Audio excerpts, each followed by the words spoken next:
I want to start by telling you what we were told. Not what was true, not what turned out to be true, what we were told.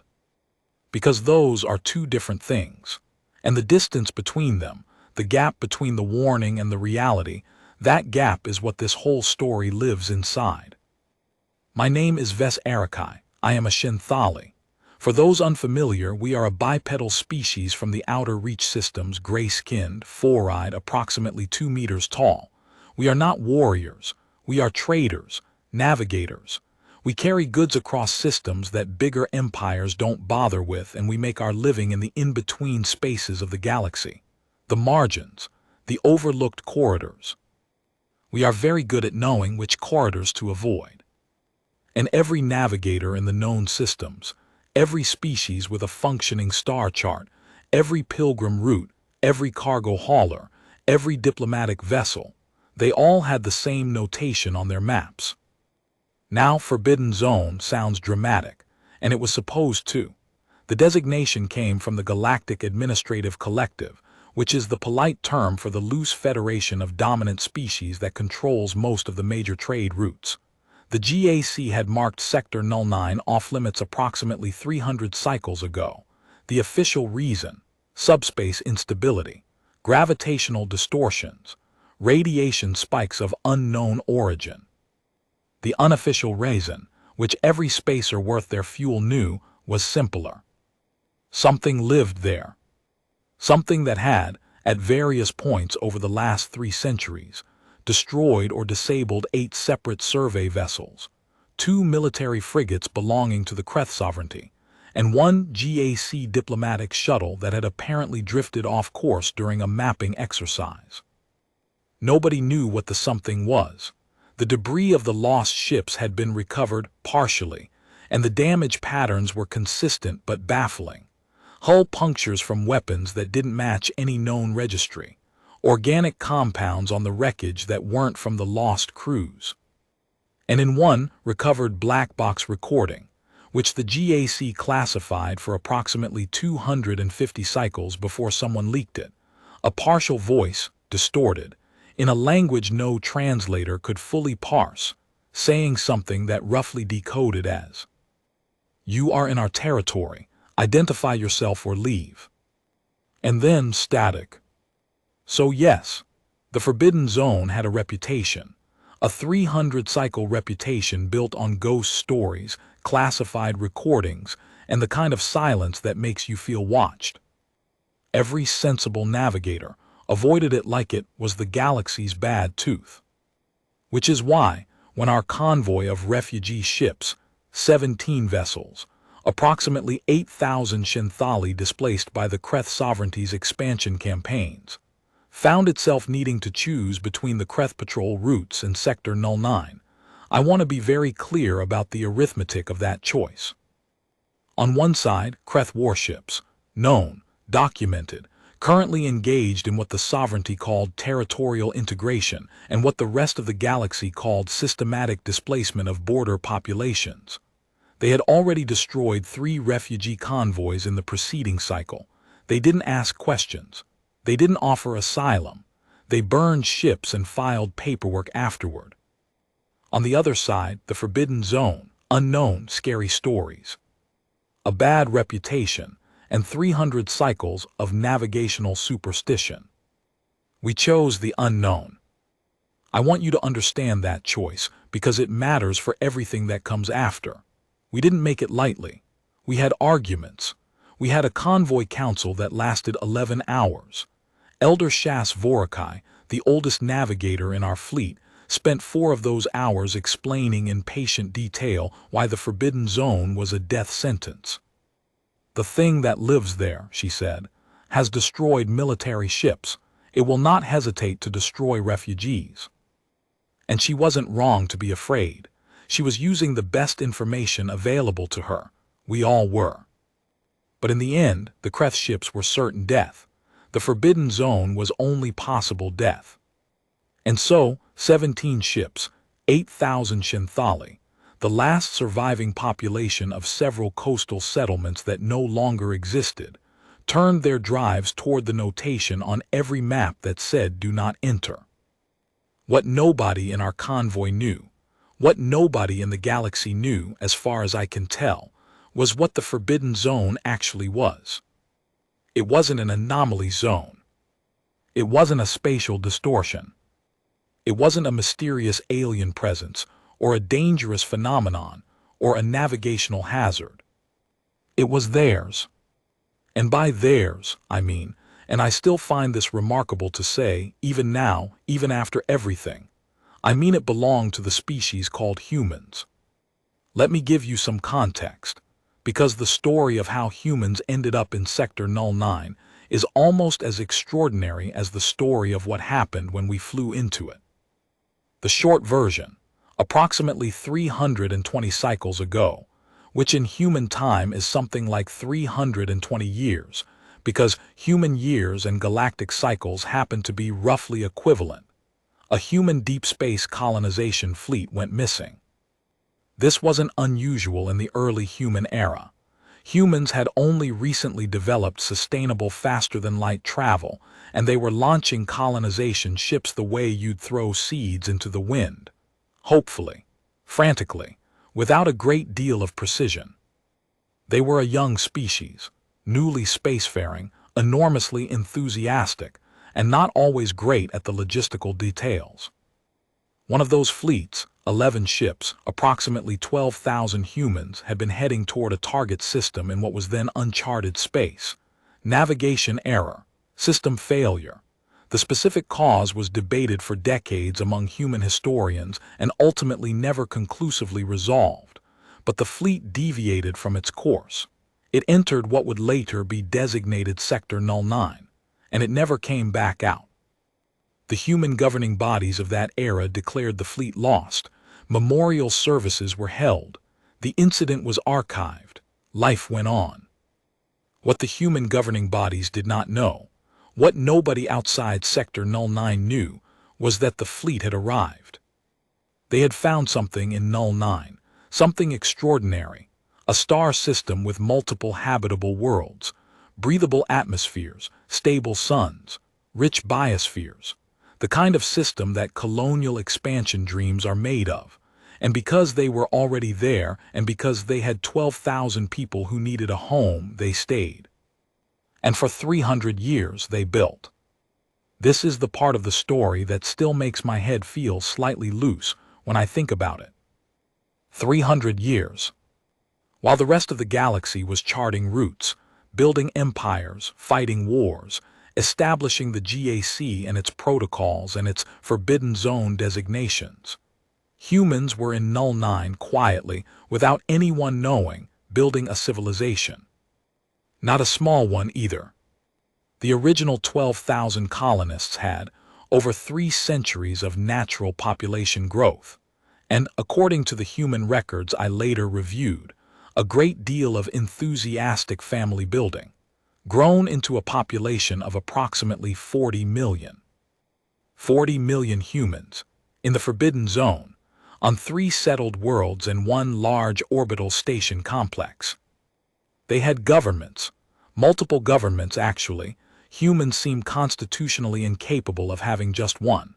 They had economies, conflicts, art movements, agricultural revolutions, at least 2 periods of significant internal political upheaval that they called by various names, but which mostly seemed to involve humans arguing very loudly about resource distribution. They had technology. And this is the part that explains the lost ships, the damaged frigates, the classified recording. Because 09 wasn't empty space when the human fleet arrived. It had things in it, spatial phenomena, subspace currents that were difficult to navigate, and after a few cycles of nearly losing ships to those phenomena, the humans had done what humans apparently always do when confronted with a difficult environment. They'd learned it, mapped it, built systems to navigate it. And then, about 280 years after arrival, when the first outside ship had drifted into their system, a Kreth survey vessel, as it happened, they had done what any population would do when a ship from an unknown civilization suddenly appeared near their home worlds. They'd been alarmed, and then they'd been defensive. And then the Kreth survey vessel had been politely but very firmly escorted back out of Null 9 with a message that essentially said, "This space is inhabited. Please announce yourself before entering. Thank you." The Kreth had not announced themselves. They had simply filed a report noting the spatial anomaly and the hostile unknown entity and recommending the area be avoided. The GAC had concurred. The Forbidden Zone designation had been established. And the humans inside had noted the designation on their own developing star charts with, apparently, a great deal of amusement. Chapter 2: The Approach. Our convoy entered Null 9 at 300 ship time. I was in the navigator's seat of the Shen Voreth, our lead ship, a mid-size cargo hauler we'd converted for passenger use when the settlement started burning. I had 47 people in my cargo hold who were sleeping in shifts because we didn't have enough bunks. I had 3 children under the age of 7 who had been born during the flight, because that's what crisis does. It doesn't pause for decent timing. My co-pilot was a young Shenthali named Orath. He was 22 cycles old, which made him younger than I would have liked for a crew going into the Forbidden Zone, but he was the best I had, and he was steady under pressure, which counts for more than experience when you're doing something that frightens you. "Entering boundary now," he said, and his voice was very carefully neutral. He'd been working on that, keeping his voice neutral when he was scared. He wasn't very good at it yet, but I appreciated the effort. "Noted," I said. The sensor board lit up. Not with alarms, not at first, just with data. A lot of data, more than I'd expected. Null 9 was, from a sensor perspective, extremely noisy. Subspace currents, gravitational eddies from the star system's complex multibody dynamics, electromagnetic interference from what appeared to be some kind of installation or network of installations throughout the region. "That's a lot of noise," Orath said. "Yes. Natural." I looked at the readouts for a long moment, some of it. He understood what I meant, some of it wasn't. "We should signal the other ships," he said. "Tell them to tighten formation." Already done. I had in fact signaled the convoy the moment we crossed the boundary. Keep close, no straying, navigation lights on. And I had also sent the message that every navigator dreads sending but sometimes has to if I give the order to scatter, scatter. Do not wait for me. Get your people out. Because that's the job. You don't get to be scared in a way that costs other people their safety. We moved deeper. The subspace currents were treacherous, exactly as the old reports had suggested, but they were navigable. That was the thing I kept noticing. They had patterns, rhythms, almost like someone had mapped them and the mapping had left traces in how ships could move through them. I found myself adjusting our course along pathways that made intuitive sense, following routes that felt, and I know how this sounds, felt worn. Like roads. "Ves," Orath said very quietly, "contacts." I looked at the long-range sensors. 6 contacts, moving in formation, moving fast, moving toward us. Not aggressively, not yet. No weapons signatures that I could read, but moving with the kind of purpose that makes your 4 eyes try to all look in different directions at once. "Size?" I asked. "Small, fighter class maybe, or something equivalent, hard to read with all the interference." "Speed?" "Matching our course. They're not rushing us, they're pacing." I thought about that, pacing, not attacking, not hailing us, not yet, just keeping pace, watching, measuring. "They know we're here," I said. "Yes. And they haven't shot us yet." "Also yes." "That's better than the Kreth." Orath made a sound that wasn't quite a laugh but was adjacent to one. "Bar is on the floor." "It usually is," I said, and I began composing a hailing message. I want to talk about that message for a moment, because I think it illustrates something important about the situation we were in and the choices we were making. A hailing message to an unknown entity, especially one you've been told is dangerous, is a complicated thing to write. You want to signal non-aggression, but you don't want to sound so harmless that you invite contempt. You want to explain your situation, but you don't want to sound like you're begging. You want to ask for help, but you don't know if asking for help will make you a target. What I wrote in the end was this.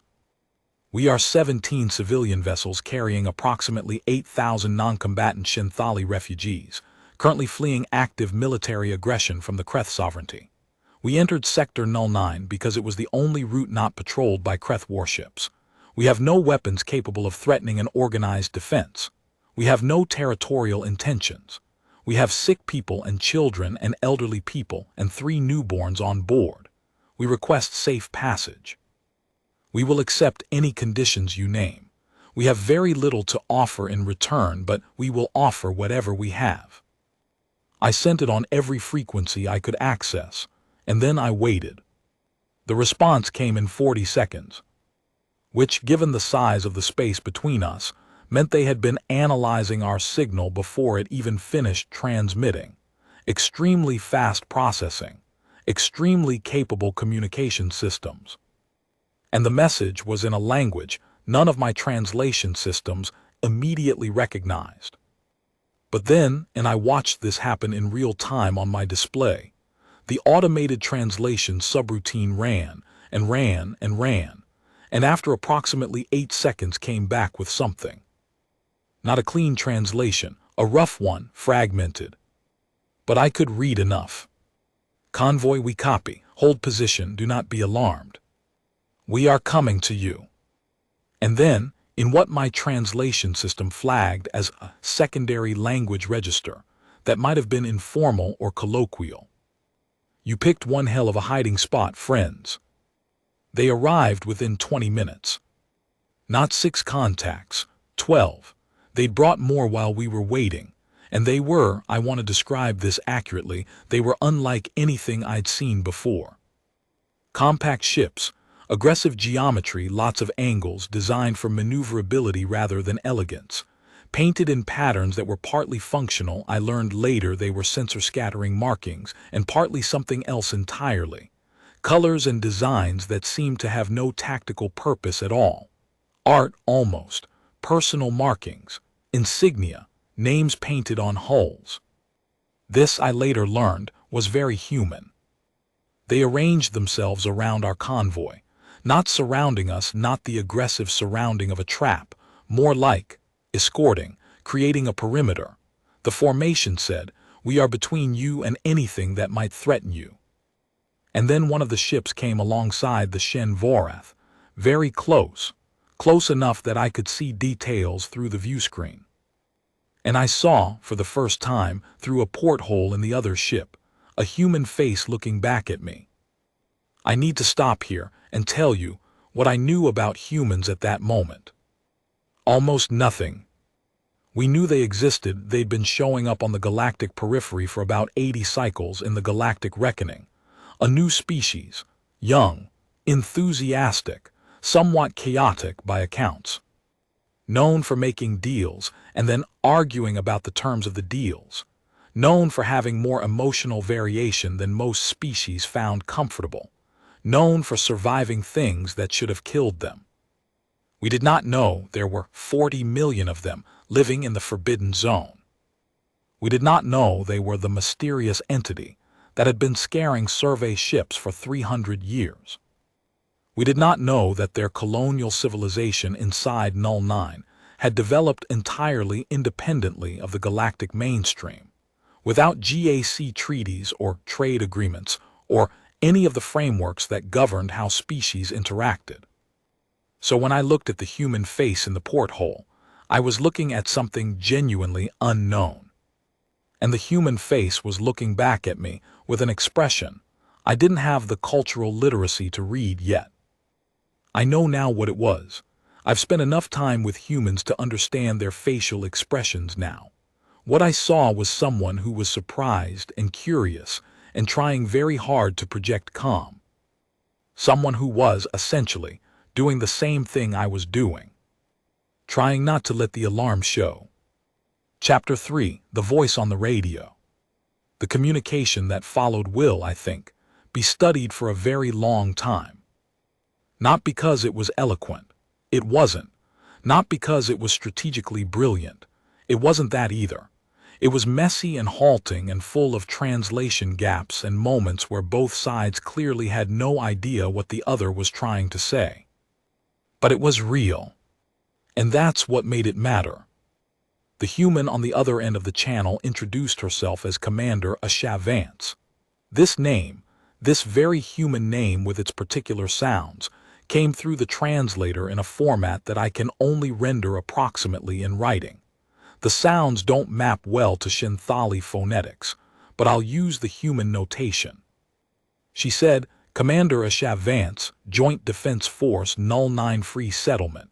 I'm reading your convoy as approximately 17 vessels. Can you confirm? Confirmed, I said. 17 vessels, 8,004 passengers. Approximately, we've had some births during transit. There was a pause, then she said births during transit. 3 infants in the last 11 days. Another pause, longer. Then are they okay? It wasn't a tactical question. It wasn't a diplomatic question. It was a mother question, or something like it, the question of someone who hears infants in a crisis situation and immediately goes to are they safe? And I thought, this is someone I can talk to. They are currently stable, I said. They would benefit from a better environment, as would most of our passengers. Yeah, I can imagine. I heard her say something away from the open channel speaking to someone else in her ship. I couldn't catch it. Then she came back. Okay, here's what I need you to do. I'm going to have my pilot guide your lead ship along a specific course. Your other ships should follow in your wake. Do not deviate from the path I give you. The spatial conditions here are complicated, and our people know the routes. Can your convoy maintain tight formation? Yes. How's your hull integrity across the fleet? Any ships in rough shape? 2 ships with minor structural issues. Nothing critical at current velocities. Which ones? I gave her the designations. She relayed them to someone, and within 2 minutes, 2 of her escort ships had repositioned to flank those specific vessels. She didn't explain why, she just did it. We flew for approximately 4 hours through the interior of Null 9. And I want to tell you about those 4 hours, because they were among the strangest of my life, and I've had a fairly eventful life. As we flew deeper into the sector, the space around us changed. The background noise of the spatial phenomena gave way to something organized. Infrastructure. I began reading it on my sensors as we moved through it, the shapes of things, the patterns of energy signatures, the rhythmic pulse of what I eventually recognized as communication relays. And then ahead a star. A real star, warm and yellow, and around it worlds. The first inhabited world we saw had a moon. The moon had lights on it, not natural lights. Cities. The planet itself had clouds, water clouds, not industrial, and what I could resolve through the sensor array were continent-sized patches of green and brown. Agriculture, forests, a living world. Orath hadn't spoken in almost 40 minutes. He was just watching the display, watching the sensor readouts, watching the numbers that told us what we were looking at. Then he said very quietly, how? 300 years, I said. How did no one know? The same way anyone keeps a secret. They stayed inside it. He thought about that for a moment. Then, what do they want with us? I don't know yet. They could have turned us away. Yes. Or shot us. Yes. Why didn't they? I didn't answer immediately because I was thinking about the question. Why hadn't they? We were unauthorized intruders. We'd crossed into their territory without announcement, without permission. We'd appeared at the edge of their home system. A system they'd apparently spent 3 centuries defending the secrecy of, with 17 ships and 8,000 mouths. Any rational strategic calculation said, turn them away. Or at minimum, hold them at the border and conduct extensive questioning before allowing them anywhere near settled worlds. Instead, Commander Vance had taken one look at our convoy, at the sensor readings that told her we were civilian ships, overcrowded ships, damaged ships, and her first question had been about the newborns. "I think," I said slowly, "that they're like us." "Shinthali." "No, I think they understand what it means to be somewhere you weren't supposed to be, because there was nowhere else to go. I think that's how they got here in the first place." Oreth was quiet for a moment, then he nodded once. Commander Vance's voice came back on the channel as we approached the orbital station complex above the second planet. "Convoy lead, we're going to bring you into holding orbit at the station. I need to ask you to be patient with us. This is a situation we haven't had before, and our council is going to need to convene before we can make any official decisions about your status here. But in the meantime, we're going to start transferring medical supplies and food to your ships, and if there are any critical medical situations on board, we'll take those people directly to our medical facilities." I processed that for a moment. "You're providing assistance before the council makes a decision?" "Yes." "Why?" The pause before her answer felt like she was choosing her words. "Because people don't stop being people while councils talk," she said. "That's our policy." The orbital station was called Anchor. This is a translation, a rough one, as all translations between human languages and Shinthali are. The actual human word had layers of meaning that didn't port cleanly. Something that holds, something that stabilizes, something at the end of a chain. They'd named their main orbital hub the thing that keeps you from drifting away. I thought that was beautiful. I thought that when I first learned the translation, standing in the docking bay of Anchor with Commander Vance's second-in-command, a tall human male named Lieutenant Dreves, who I will describe in a moment, doing the formal intake process for our convoy's leadership delegation. Let me describe the docking bay first. It was enormous. Not just large for a station, enormous, genuinely, surprisingly large. Built to accommodate ships significantly bigger than ours, with docking arms that could be reconfigured for different hull geometries. The engineering of the reconfiguration system was immediately apparent and immediately impressive, modular, adaptable, designed by people who expected to encounter things they didn't know about yet. The walls had things on them. I mean art, and signs, and what appeared to be a chronological display of the settlement's history, rendered in images and text along one long wall, but also personal things, names, handprints. In one section, what appeared to be children's drawings, rendered in the bright, slightly chaotic style of young minds, depicting ships and planets and stars. This is what I want you to understand about Anchor. It didn't feel like a military installation. It felt like a place where people lived. Lieutenant Dreves was approximately 2 meters tall, which is average for humans, I learned later. He had what humans call dark skin, a deep brown that I found striking, being accustomed to the gray tones of Shinthali. He wore a uniform that was clearly functional but had been personalized in small ways.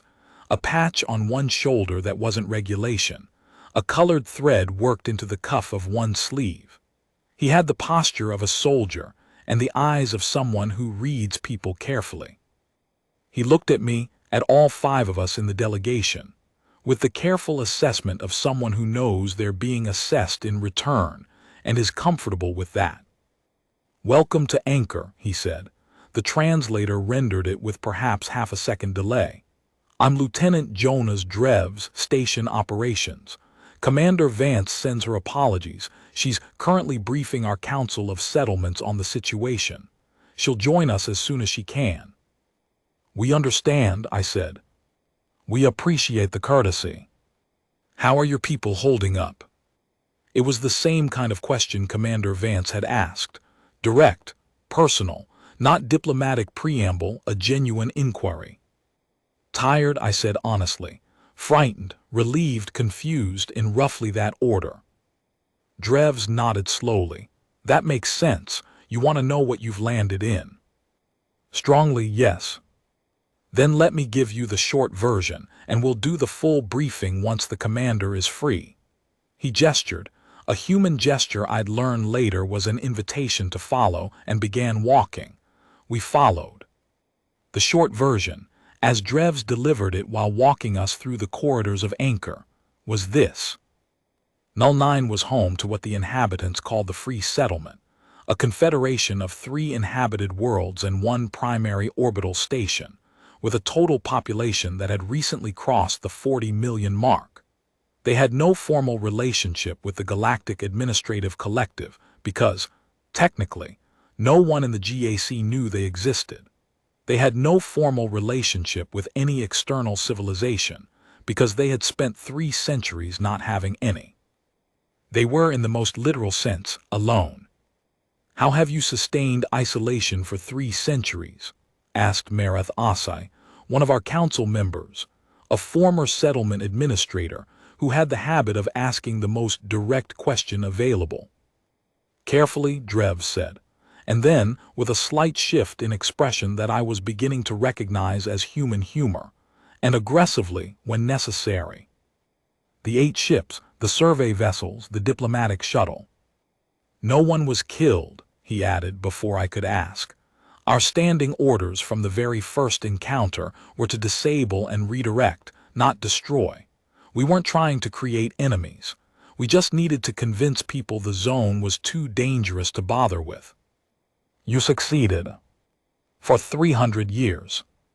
Yeah, he paused at a viewport. We'd come to a section of the station that looked outward toward open space, and the view was extraordinary. Stars, the distant shimmer of the spatial phenomena that made Null 9 so difficult to navigate, and beyond it, suggested rather than visible, the rest of the galaxy. It was always going to end eventually. You can't keep a secret that size forever. We knew that. Were you prepared for it to end this way? He glanced at me. No one's really prepared for 17 refugee ships showing up at your doorstep, but we're working with what we have. The Council of Settlements met in a room that I want to describe carefully, because it tells you something important about who these people were. It was not grand. It was not designed to impress.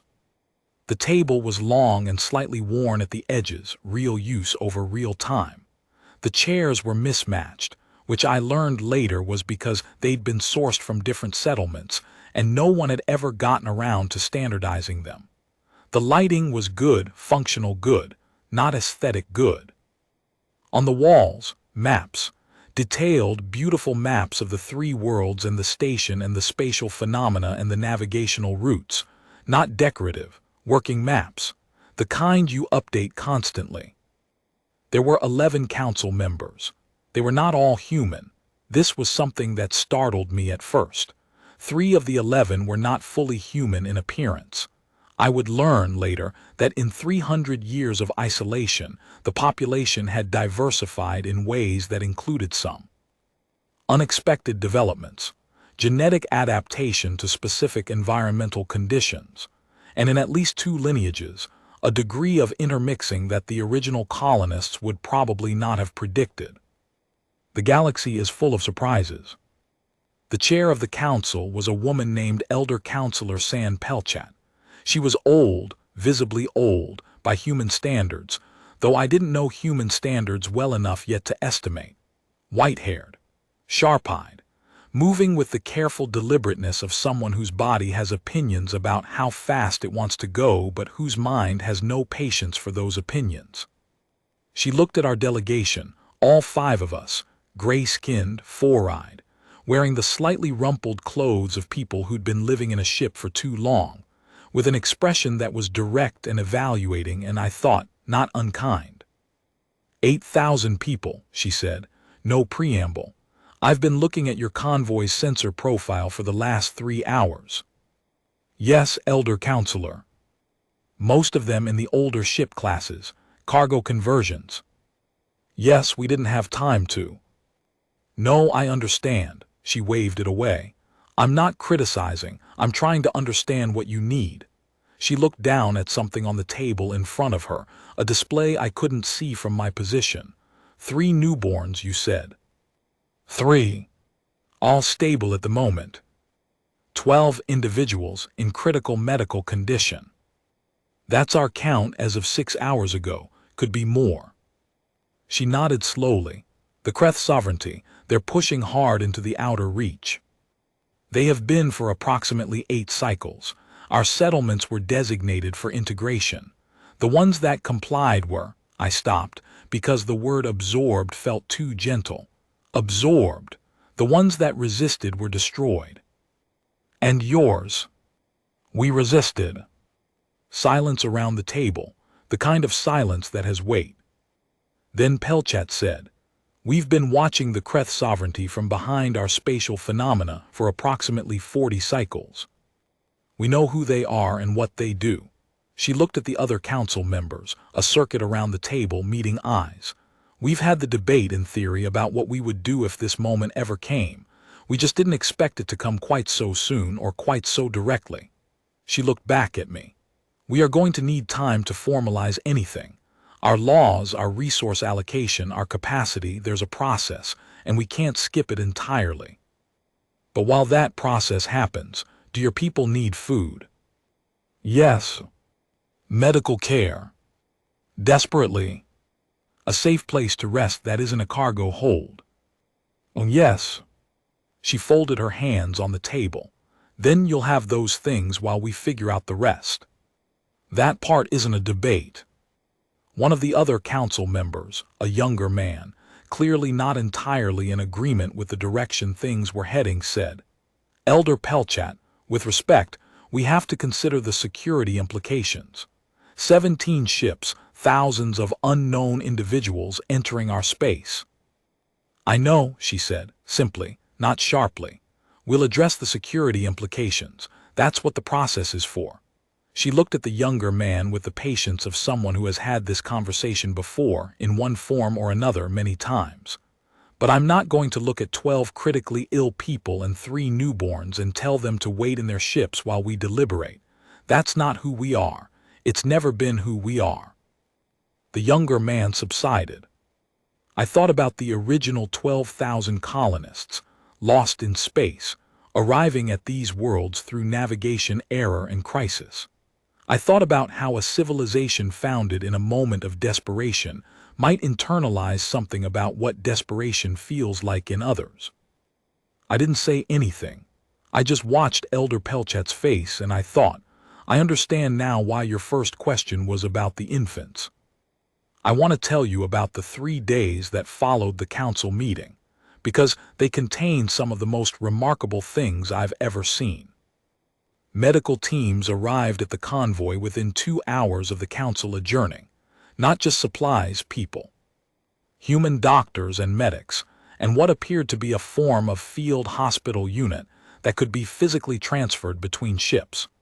They moved through the convoy with an efficiency that spoke of long practice at making do in difficult conditions. I accompanied the medical lead, a Dr. Yale Chen, through the Shen Voreth as she conducted her initial assessment. She was a compact woman with the rapid assessment gaze of someone who has triaged a lot of emergencies. She moved through the cargo hold, where most of our passengers were settled in improvised sleeping arrangements, without showing any of the reactions I might have expected. No visible discomfort at the conditions. No professional distance. She crouched down to check on an elderly man who was running a fever, took his pulse, spoke to him through the translator in her ear, and then moved to the woman sleeping next to him with the same focused attention. "What's causing the fever?" I asked, following. "Something your ship's system should have caught earlier," she said, without reproach. "Stress-related immune suppression plus a bacterial infection he probably picked up before you left. It's treatable. We have what we need." "How long?" "He'll be better in 3 days with appropriate care." She glanced at me. "When did you last sleep?" "I don't remember exactly." "That's not a good sign." She said it matter-of-factly, not sympathetically. "There's a rest facility on the station that's been cleared for your delegation." When we're done here, someone will take you there. I need to coordinate. Your convoy has been stable for 4 hours. It'll be stable for 8 more. Sleep. I wanted to argue, but she had already moved on to the next patient, and I had a sense that arguing with Dr. Yale Chen was an exercise in futility. The rest facility on Anchor was not luxurious. It was clean and functional and had actual beds, proper beds, not the folded cargo padding we'd been sleeping on for 11 days, and it had a water system capable of producing what humans call a hot shower, which is something I had heard of in passing references to human personal hygiene habits, but had never personally encountered. It is one of the best things I have ever experienced. I want that on the record. 38 minutes under hot water, and for the first time in 11 days, I felt like I was in a body again rather than just a nervous system carrying a ship.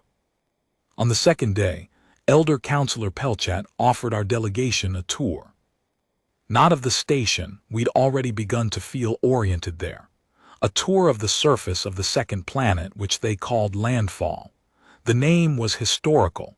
It was where the original fleet had landed 300 years ago. We took a shuttle down. The descent through Landfall's atmosphere was remarkable. The planet had weather, genuine complex weather systems, and we came through a layer of cloud into a vista of green and gold and brown that is genuinely difficult to describe to anyone who's been living on ships and stations for most of a year. There were fields, actual agricultural fields stretching to the horizon, not hydroponic arrays planted earth, crops growing in soil under open sky. There were cities, not enormous cities. Human cities on Landfall were scaled to human comfort, which meant they had streets at ground level and buildings that you could walk upstairs in, and open spaces between structures, parks, gardens. There were people, tens of thousands of people, going about ordinary life, unaware in any immediate sense of what was happening in orbit. Children going somewhere with the busy purposefulness of children, people in food markets, people in argument, people laughing at something. Life, ordinary, unremarkable, extraordinary life. Marath Asai stood beside me on the landing platform and said nothing for a very long time. She had lost her own settlement, the physical place, the buildings, the planted fields 8 cycles ago when the Kreth had integrated it. She had not seen an open sky with a living city under it since. I didn't say anything. There wasn't anything to say. She cried eventually, quietly and not for long, and then she straightened her posture and looked at the city and the fields and the sky and said, 300 years. Yes. From 12,000 people. Yes. In a place no one was supposed to be. Yes. She was quiet for another moment. Then, we could do this. And I looked at her, and I didn't argue with her, because I was thinking the same thing. The formal debate in the Council of Settlements lasted 3 days. I wasn't present for all of it. The council deliberated in closed sessions for the substantive discussions, and our delegation was only called in for specific consultations. But Commander Vance briefed us each day on the broad shape of how things were going. There are people on the council who are genuinely afraid, she said on the second evening. We were in one of Anchor's common areas, a large room with seating arranged in clusters, a food service station, and a wall of windows looking outward at the stars. She had a cup of something hot in her hands that she kept turning. Not of you specifically, of what you represent. Discovery, I said. The end of isolation, yes. We've been 300 years of being alone has certain effects. We've built something here, a way of life, a culture, a lot of cultures actually, she smiled slightly. Humans don't do monoculture very well even when we try, but it's ours, all of it completely ours, developed without external pressure or interference, and some people are genuinely terrified of opening that up. Even to refugees. Especially in a way, she looked at her cup, because it's never just one thing, is it? You're 8,000 people fleeing the Kreth, but you're also proof that the Kreth knows there are things in this region worth fleeing toward, and where you found us others might follow, and where the Kreth goes the GAC eventually notices." She paused. "The world we've built here, the quiet of it, the hoursness of it, we've always known it was temporary. But knowing something is temporary and having it become untemporary are very different experiences." "What do you think should happen?" I asked, not as a political question, as a genuine one. She was quiet for a moment.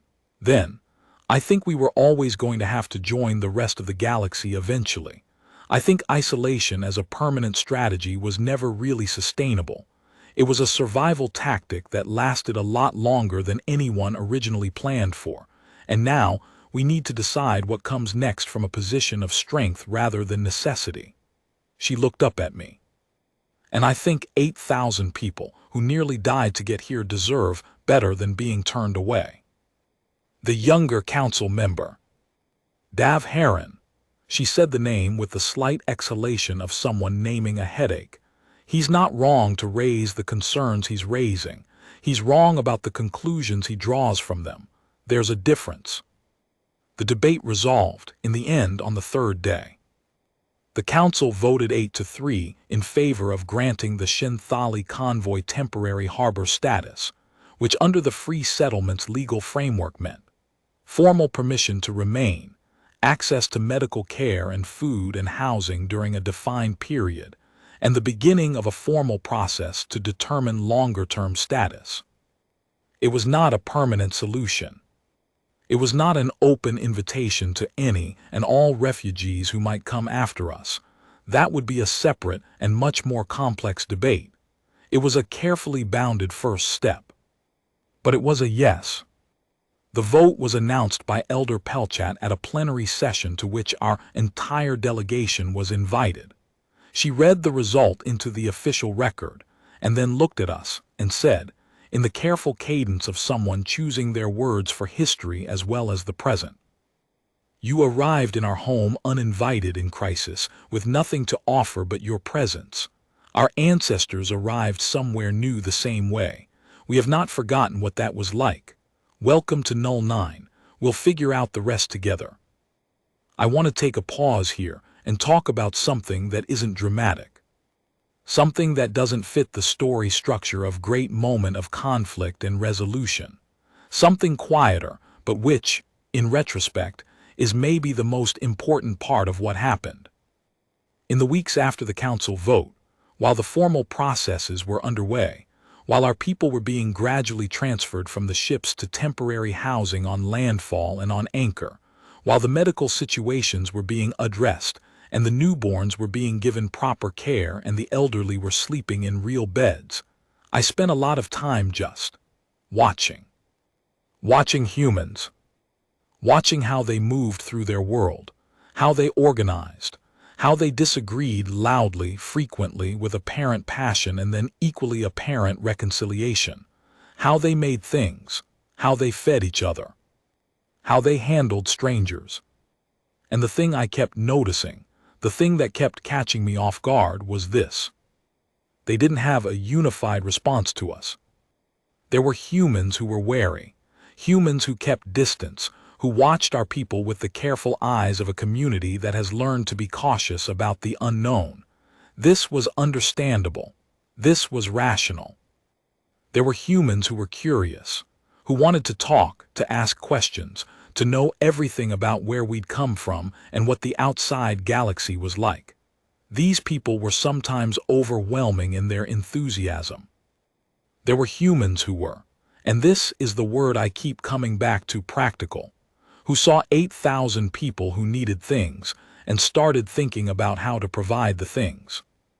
Not philosophically, not politically, just, there is a problem and here is what solving it looks like. And there were humans who were simply kind.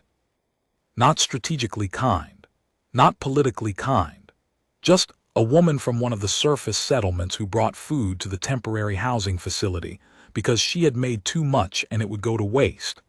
An old man who spent 3 hours a day at the reception center helping children from our convoy learn human games because he said it helped with language acquisition, and also because he apparently enjoyed games.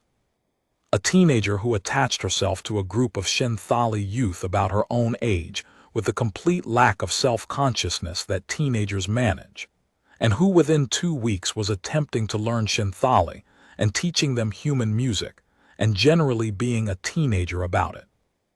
This is the thing I didn't expect, not the grand gestures, the ordinary ones. The galaxy, as I had always known it, operated on transaction. You give something, you get something. You help someone because you'll need help eventually, or because your treaty obligations require it, or because the political calculus favors assistance. Pure altruism is recognized as a concept by most species. It's just not considered particularly realistic as a large-scale operating principle. But in Null 9, in those weeks, I kept watching ordinary humans do ordinary kind things without any apparent calculation behind them. And I kept trying to find the calculation, and kept not finding it, and eventually I asked Commander Vance about it. She looked at me with an expression that was partly amused and partly something more serious. "You're looking for the angle," she said. "I'm trying to understand the structure." "There isn't always one," she paused. "Look, we're not angels. We have our own politics and our arguments and our people who are selfish or small-minded or afraid. We're as messy as any species. But 300 years of being alone in here, 300 years of knowing that if something goes wrong, no one is coming to help you, you handle it yourself. It does something to community. You learn that you need each other, not abstractly, concretely. The person who helped your grandfather plant his first field is the great-grandmother of the person who will help your child through their first fever. It's all connected. It's all one thing." She looked out toward the planet visible through the viewport. "When you feel that, really feel it, strangers in crisis don't look like a threat. They look like a neighbor you haven't met yet." I thought about that for a long time. Chapter 9, the KRETH arrive. 22 days after our convoy entered Null 9, 3 Kreth warships appeared at the sector boundary. I learned about it from the alert that went through Anchor's communication system, a sound I'd come to recognize as a General Assembly signal, a series of tones that meant all personnel, attention now. I was in the temporary housing facility at the time, reviewing the status reports from our convoy ships with Marath and 2 other delegation members. We looked at each other. "Kreth?" Marath asked. "I don't know yet. We found out quickly. 3 Kreth patrol vessels. Standard configuration, 1 command ship and 2 pursuit frigates, the typical formation for a search operation. They were broadcasting on the standard Kreth military frequencies, in the clipped, authoritative tone that Kreth commanders used by default. The transmission was being relayed through Anchor's monitoring systems in real time, with translation overlaid. I listened. "Attention entities within Sector Null 9. This is Kreth Sovereignty Patrol Flotilla 7 Tau. We are executing a sweep operation in search of Shinthali fugitive convoy. Registry identification follows. Any entity with knowledge of the convoy's location is required by GAC treaty provisions to report immediately. Failure to cooperate with Sovereignty Patrol operations will be logged as obstruction. Awaiting response." They knew we were here, or suspected. They were sweeping the sector boundary looking for us. What happened next is the part of this story that I find most difficult to tell accurately, because I didn't see all of it. I was watching from the periphery, from Anchor's monitoring station, with Commander Vance beside me, while the events unfolded in the space around the sector boundary. Vance had been called to the Defense Operations Center the moment the Kreth ships appeared. She'd brought me with her, which I thought was a significant gesture, a choice to let a refugee delegation witness how they handled a crisis that was, in a very direct sense, our crisis. The Defense Operations Center was a room I hadn't seen before, not because it was hidden. It was on level 7 of Anchor, clearly marked, but it was a room I hadn't had reason to visit. It was what you'd expect of a military nerve center. Displays covering every surface, personnel at stations, communication channels open in layers. The ambient noise was controlled but present, voices giving and receiving updates, the soft sounds of keyboards, the occasional sharp tone of an alert. Commander Vance went to the central station and looked at the tactical display. The Kreth ships were visible as 3 red markers at the sector boundary. Our convoy ships were in holding orbit, green markers. Anchor was here. The 3 worlds were there. Status of our defense network, she said to the room generally. All elements active, barrier buoys are up. The Null 9 currents are running standard patterns. The Kreth ships will have significant navigation difficulty if they try to enter without guidance. What are their weapon systems showing? Standard Kreth patrol configuration. Nothing unusual. They haven't powered up weapons yet. They will, she said, not pessimistically, just as an observation. They don't like not getting answers to their broadcasts. She looked at the display for a moment, then patched their transmission through. I want to talk to them. What followed was one of the most remarkable conversations I have ever listened to. Commander Vance opened a channel to the Kreth Patrol Flotilla and introduced herself in the clipped, formal tone of a military officer who has nothing to apologize for. Kreth Flotilla 7 Tau, this is Commander Ashav Vance, Joint Defense Force, Null 9 Free Settlement. I'm receiving your transmission. Please state your operational parameters. The Kreth commander took approximately 8 seconds to respond, long enough to suggest they were surprised to receive a response at all. Null 9 Defense Force, unrecognized designation. You are in Forbidden Zone airspace as classified by the Galactic Administrative Collective. Identify your authorization and treaty affiliation. We operate under our own authority, Vance said. This is our home territory. You're at our border. This sector is classified as uninhabited anomaly space. It's not, though, is it? Her voice was pleasant, calm. The specific calm of someone who has thought through this conversation in advance and knows exactly how it ends. You've been looking at your charts, which are 300 cycles out of date. We'd like to update them for you. Null 9 is inhabited, has been for 3 centuries. We have 40 million residents. We have settled worlds. We have a defense network that, I promise you, is significantly more capable than anything you're going to learn from scanning us from the boundary. Another pause from the Kreth side, longer this time. You are harboring Shenthali fugitives. We are providing humanitarian harbor to Shenthali refugees who entered our territory in distress, Vance said. Under interstellar humanitarian protocols, which the Kreth sovereignty has formally ratified, I can send you the documentation. Refugees in distress who request harbor are entitled to it. We have granted it. That's not negotiable. The Shenthali vessels entered our pursuit zone. They entered our territory. Her voice didn't change. That was the remarkable thing about it. No edge, no heat, just absolute steadiness. The pursuit zone is yours until our border. At our border it ends. That's how borders work. There was a pause of several minutes during which the Kreth flotilla appeared to be conducting some kind of internal conference.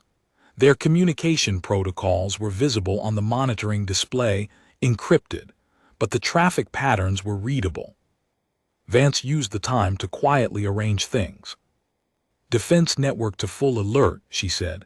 Not weapons hot, I'm not starting a fight if they don't, but I want everything we have showing on their sensors. Full profile. Understood. What this meant practically, the defense network around Null 9, which had been calibrated over 3 centuries for precisely this kind of deterrence, became fully visible to external sensors. Not aggressive, not threatening, just very, very present. I watched the Kreth flotilla's sensor readings on the display and saw the moment they registered what they were looking at. The number of defense installations in Null 9 was significant. 300 years of incremental development, each generation adding to what the last had built, designed by people who knew they might eventually need it. The Kreth ships had come expecting an anomaly zone with a few ships hiding in it. They were looking at a fully developed defensive infrastructure built by 40 million people who'd had 3 centuries to prepare for this exact moment. The tactical display showed their engine signatures change. Not turning away, not yet, but the kind of power redistribution that happens when a ship goes from we are pursuing to we are re-evaluating. "Commander Vance," the Kreth commander said, when communications resumed, "we require confirmation of the status of the Shinthali vessels and their passengers. I'll send you a formal roster. Full accounting of all 17 vessels, passenger numbers, medical status, current location." She paused.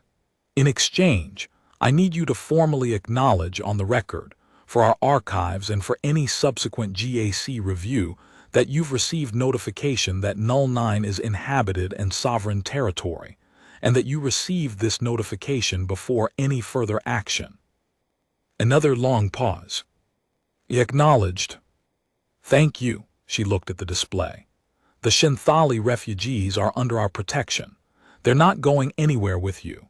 If the Kreth sovereignty wants to pursue diplomatic channels regarding the formal status of the refugees, we're willing to engage in that process through the GAC framework. We'd actually welcome the opportunity. It'll give us a chance to formalize our own status with the GAC, which is overdue." A slight something in her voice that I had, by now, learned to recognize as a very dry form of human humor. Consider it a productive coincidence. You cannot expect the sovereignty to simply. I expect the sovereignty to make the same calculation that any rational military commander makes when they look at a defensive network they weren't expecting, Vance said. Which is, this engagement doesn't go the way we planned, and the cost of pressing it is higher than the strategic value of the objective. She let that sit for a moment. The Shinthali aren't worth a war with us. We're not looking for a war either. This is a clean end to the situation, if you want it to be. The silence from the Kreth side lasted for a full 2 minutes. Then, "We are logging this incident and withdrawing pending GAC consultation." "We look forward to the consultation," Vance said. "Safe travels." She cut the channel. The room was quiet for a moment. Then from one of the stations in the back someone started clapping. Not wildly, a steady, deliberate kind of applause. A few others joined. Not a celebration exactly, more like acknowledgement. Vance turned around. She looked at the room with an expression that was tired and relieved and something else. Then her eyes found me across the room, watching. She gave a small nod. "I think it was meant to say, we didn't plan for you, but here we are." The formal diplomatic processes that followed the Kreth withdrawal took years. I should say that clearly, because stories like this have a way of making the hard parts sound quick. They weren't. The GAC's formal recognition of the free settlement sovereignty was a process that involved 11 separate negotiations, 4 deadlocked committees, 2 instances where the whole thing nearly collapsed, and 1 particularly exhausting summit on a neutral station that lasted 16 days and produced a treaty document that required 3 separate translation teams. The Shinthali refugee situation, our situation, was resolved, in terms of formal legal status, approximately 18 months after we arrived. Those 18 months were complicated. There were difficult decisions about resettlement, about integration, about the resources required and how they'd be provided and by whom, about the permanent status of people who had nothing left to go back to. I'm not going to pretend it was smooth. There were tensions, real ones. Null 9 had 40 million people, and they'd built something specific and precious, and some of them were genuinely frightened of what change would mean. There were Shinthali who struggled with the adjustment, who found the culture disorienting, who grieved their lost homes, who had days where the kindness of strangers felt worse than isolation because it reminded them of what they'd lost. There were political crises on both sides, moments of genuine conflict. And through all of it, the thing that held was this: the Council of Settlement's vote, the formal decision that had been made in that slightly worn room with the mismatched chairs. The yes. Because once you've said yes, formal, recorded, legal yes, you've changed the shape of the conversation. All the arguments afterward are about how, not whether. And how is solvable. Whether is the fight that doesn't end. Chapter 11. What I Watch from the Window. There's a moment I want to tell you about. About 4 months after our arrival, after the political drama, after the formal negotiations had begun but before they'd resolved, in the messy middle of everything, I was standing at a viewport on Anchor, watching landfall below. It was what humans call evening on the planet. The Terminator line, the boundary between day and night, was visible from orbit, a curving edge of light and shadow. The cities on the daylight side were visible as gentle brightness. The cities on the night side had their lights on, small warm clusters against the dark. A child appeared at my elbow. She was Shinthali, about 7 years old, from one of the convoy ships. I knew her name, Shava. She was one of the children who had been particularly young during the flight, too young to understand what was happening, but old enough to feel the fear of the adults around her. She had spent the first weeks after arrival very quiet in the way that children get quiet when they've been too frightened for too long. She had gotten louder recently. That was a good sign. She stood at the viewport and looked at the planet below, and then looked at me. "Is that ours?" she asked. It was a complicated question. I thought about the legal status of the harbor agreement. I thought about the ongoing diplomatic negotiations. I thought about sovereignty and settlement rights and the GAC treaties, and all the vast machinery of interstellar politics that was grinding slowly toward some eventual resolution. "Sort of," I said. She considered that with the pragmatic acceptance of a 7-year-old. Then, "The human girl says there are animals on the surface, real ones, with fur." "There are. Can we go see them?" "When things are more settled, yes." She looked at the planet for another moment. Then she said, "I like it here." And that was it. That was the whole statement, just, "I like it here." Not, "I understand the geopolitical complexity." Not, "I've processed the trauma of displacement." Just the simple animal truth of a child who had been frightened for a very long time and was, right now, looking at a planet with animals on it and not being frightened. I looked at the planet and I thought about Elder Counselor Pelchat's words. "You arrived in our home uninvited, in crisis, with nothing to offer but your presence." And I thought about the 300 years that had gone into building what was below us. The families, the settlements, the governments and the arguments and the art and the food markets and the ordinary days.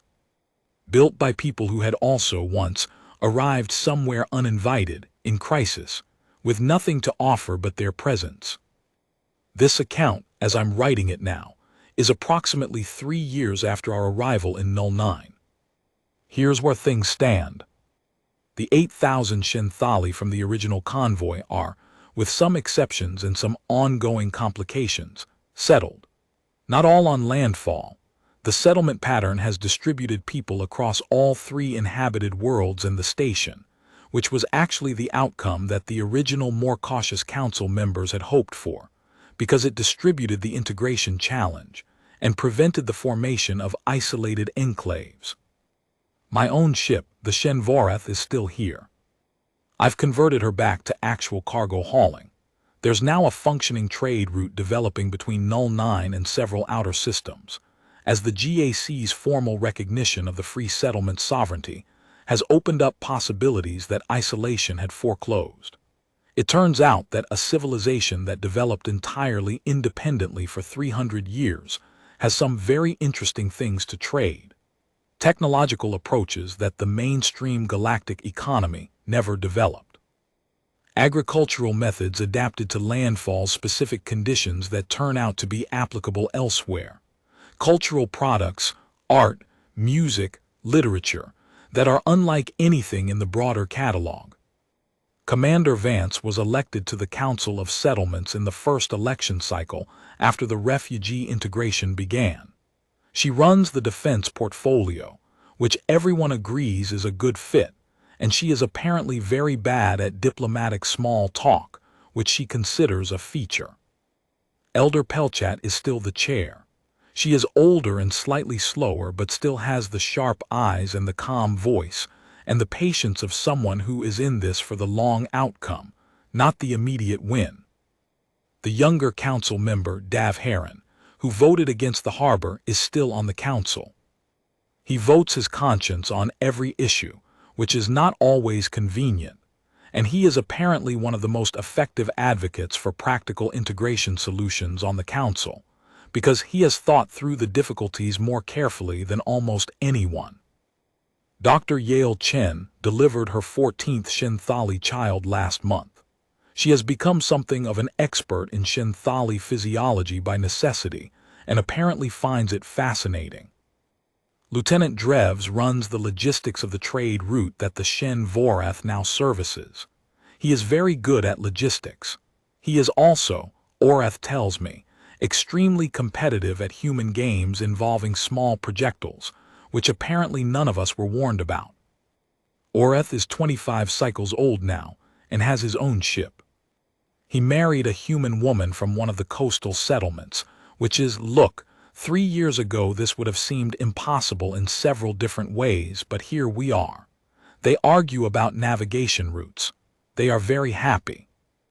The teenager who attached herself to our convoy's youth and learned Shinthali while teaching them human music has turned out to be something of a prodigy at interspecies cultural translation. She is 17 now. She's going to be remarkable. We're all watching to see what she does. I've been trying, as I write this, to figure out what to say about the Forbidden Zone. About what it meant that it existed. About what it meant that it existed and contained this whole civilization, this 40 million person secret, this 300-year accumulation of ordinary human life. The GAC is currently in the process of updating all its charts and navigational designations. Sector 09 is being redesignated. There's a committee argument about what to call it officially, which is taking longer than the actual diplomatic recognition process, which I find deeply characteristic of how committees work. The humans inside, for their part, still call it 09. They're attached to the name. They've made it theirs. The spatial phenomena that made it dangerous, that gave it its reputation, are still there. The subspace currents, the gravitational eddies. But there are now navigational guides available.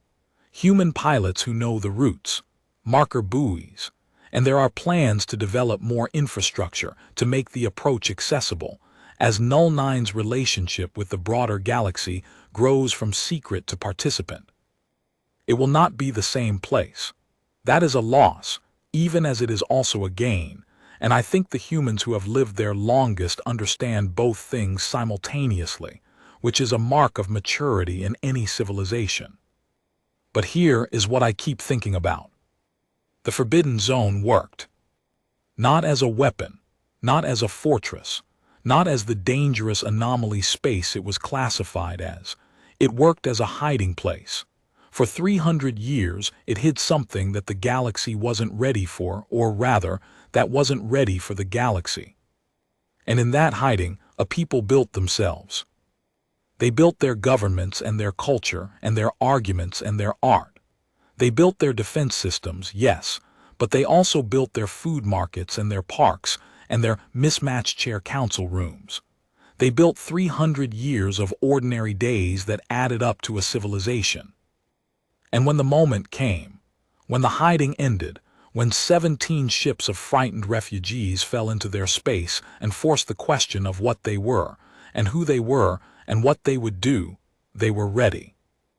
Not because they were perfect, not because they had always known this day would come and had prepared exactly for it. They were ready because of who they had become in the hidden years.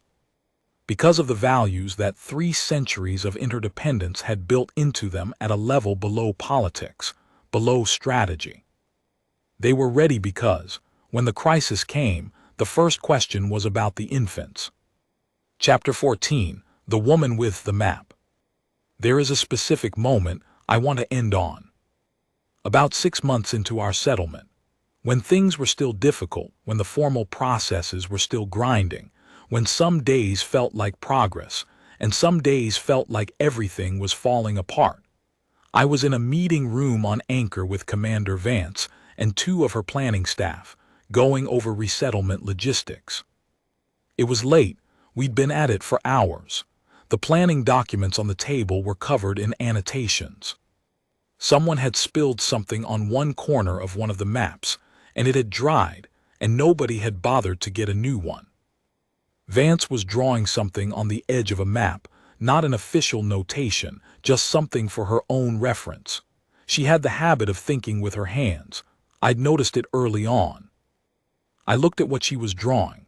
It was a rough sketch of Null 9, not careful, not to scale, just the general shape, the star in the center, the 3 worlds around it, the orbital station, and at the edge of the sketch, where the sector boundary was, a line of small marks that I eventually recognized as representing ships.